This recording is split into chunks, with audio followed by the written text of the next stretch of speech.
Salam bağbanlar və bağ həvəskarları hər birinizi salamlayıram.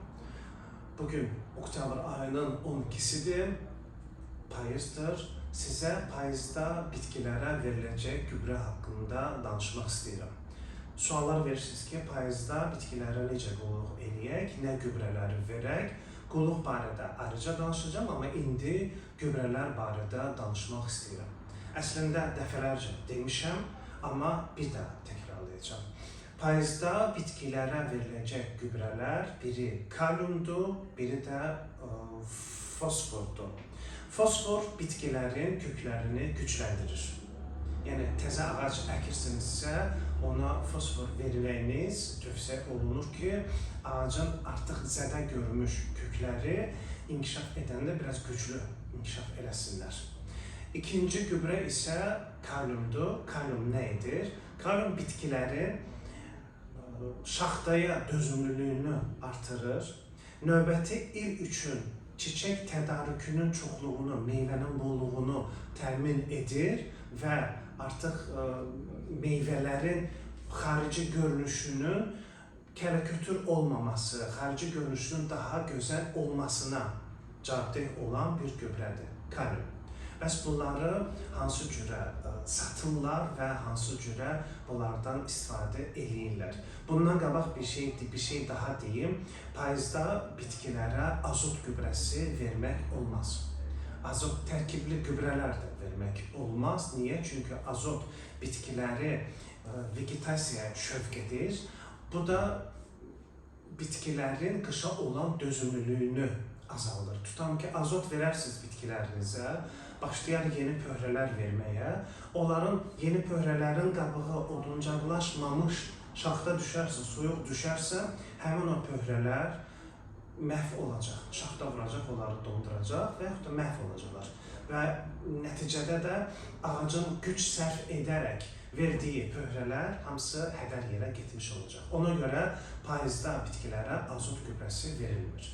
Verilir fosfor, verilir kalium. Ayrıca belə satırlar. Bu əlindəki fosfor dənəcikləridir. Bahalı bir şey deyil. Qiymətli hardasa 1.70-2.50 intervalındadır. Xüsusi olaraq vurğulamaq istəyirəm ki, mənim dükanım yoxdur.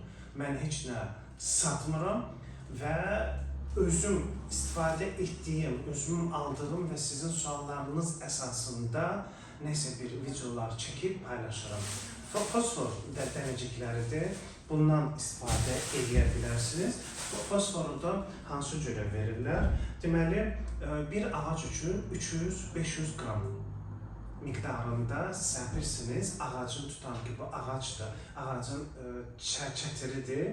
Ağacın çətirinə, həmin çətir də nədir? Ağacın yana gedən budaqlar hara düşürsə, ona deyirlər ağac çətiri.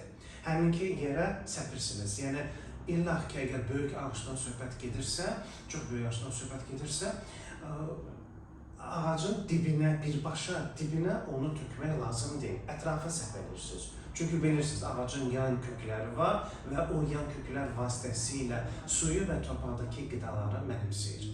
Bundan başqa var kalium. Kalium da belə ağ un formasındadır. Qiyməti müxtəlif yerlərdə 4-5 manat intervalında, bəlkə də aşağı da tapa bilərsiniz, 4-5 manat intervalındadır. Bunu da necə istifadə edirsiniz? Bir ağac üçün istifadə edirsiniz 200-300 qram. Səpirsiniz torpağın üzərinə. Deməli, hər ikisini əvvəlcə nə edirsiniz? Ağacınızı suluyursunuz və yaxud da kolunuzu suluyursunuz. Mütləq şəkildə, ümumiyyətcə gübrə verməmişdən qabaq sulamaq lazımdır. Suluyursunuz, səpirsiniz bunları torpağın üzünə, dımlıqla üzərindən keçirsiniz ki, torpağın üstündə qalmasın, altına keçsin və bir daha suluyursunuz. Şaxta olan zonalara bu aid deyil, çünki şaxta, bəzi zonalar var ki, artıq orada şaxtalar düşə bilər. Şaxta vaxtı bunu eləmək olmaz, çünki su veririk, verdiyimiz su ağacın kökünü məhv edə bilər.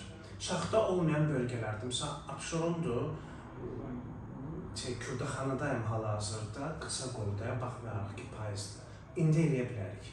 Amma hansı bir dağlıq zonada suluyub gübrə vermək artıq olmaz. olmaz. Deməli, suladıq, gübrəmizi səpdik, səpdikdən sonra dımıqla üzərindən keçdik və bir daha üzərindən su veririk. Yox, əgər suya qatmaq istəyirsinizsə, o zaman bunlardan tutan hər hansı birindən 10 litr suya 100 qram gübrə əlavə edib yaxşıca qarışdırırıq. Yaxşıca qarışdırdıqdan sonra ilk öncə yenə də su veririk.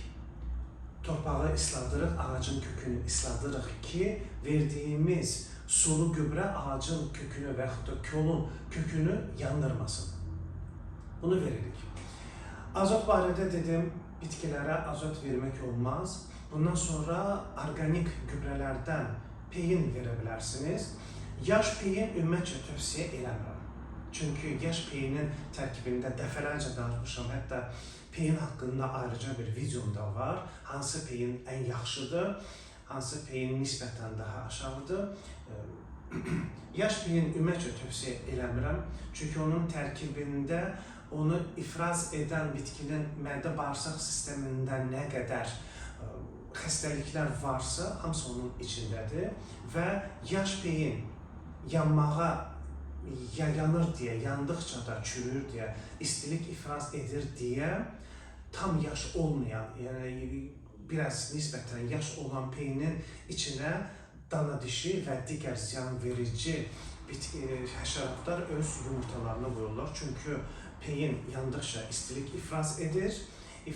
İstilik ifraz edəndə də o yumurtalar üçün və yaxud da qışlamaq istəyən həşəratlar üçün çox münbit bir şərait yaradır. Deməli, quru peyin və ələkdən keçirilmiş quru peyindən istifadə edə bilərsiniz. Bir kvadrat metrəyə 10 kiloqram tökmək şərti ilə istifadə edə bilərsiniz. Bundan başqa, payızda edə biləcəyiniz başqa bir şey. Bu barədə çox böyük bir video çəkmişəm və bu video üçün də bir neçə ay hazırlaşmışam. Bu da nədir? Turş torpaqların neytrallaşdırılması. Turş torpaqların neytrallaşdırılması üçün əhəngdən istifadə olunur. Girib baxa bilərsiniz. Ətraflı danışmışam. Qumsal torpaqlara nə qədər verilir, əhəngli torpaqlara nə qədər verilir, maraqlıdırsa girin baxın. Və torpağa nə qədər verilir? Torpağın pH dərəcəsinə, turş torpağın pH dərəcəsi 1-dən 5,5-6-ya qədər sayılır. Aşağı hissələr çox turş torpaq, 4-dən yuxarı az turşulu. Bunu necə neytrallaşdırırlar? Əhəng vasitəsilə, amma bir ilə eləmirlər. Ən aşağısı bir 3-4 il eyni şeyi təkrarlamalısınız və əhəngi verirlər payızda.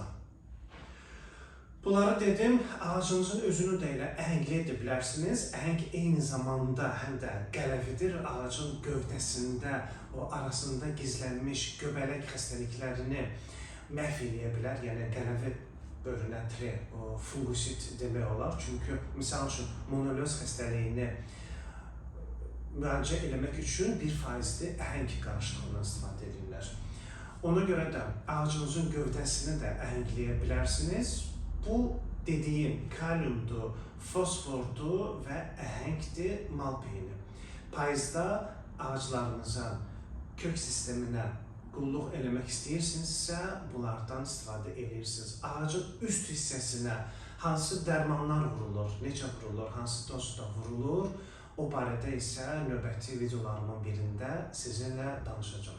Çoxlu videolar çəkmişəm, hortenziya gülü haqqında video çəkmişəm, sonra ağacların bağlanması haqqında 2 video çəkmişəm fərqli üsullarda, amma bunlar qısa videolardır. Yəni, böyük videoları bilirəm, vaxtınız çatmır, hövsələniz çatmır baxmağa, ona görə qısa videolar çəkib, bir 7-8 dənə video çəkib çəkmişəm, sizinlə bir-bir paylaşacağım. İstər bura olsun, YouTube olsun, istər TikTok olsun, Bağban 730, istər Instagram olsun, Bağban 730. Əgər bu videom sizə faydalı oldusa, burada aşağıda bəyən düyməsi var. Bəyən düyməsinə tıklayıb və şərh yazmağınızı, öz fikirlərinizi, sizin fikirləriniz mənə maraqlıdır. Çünki sizin fikirləriniz əsasında, sizin suallarınız əsasında növbəti videolar formalaşır. Nə çəkim, nə barədə çəkim. Və təbii ki, fikirləriniz də maraqlıdır. Tənqid edə bilərsiniz, təhqirə qəti şəkildə keçməyin, çünki düzgün deyil. hərənin öz fikri var və abunə deyilsinizsə, burada aşağıda abunə düyməsi də var. Onu da tıklamanızı sizdən xahiş edirəm. Çünki 2019-cu ildən YouTube-dayam, 250-yə yaxın videom var və hesab edirəm ki, sizə faydalı videolar çəkirəm. Deyəcəyəm bu qədər. Sağ olun, növbəti videolarda görüşənə qədər.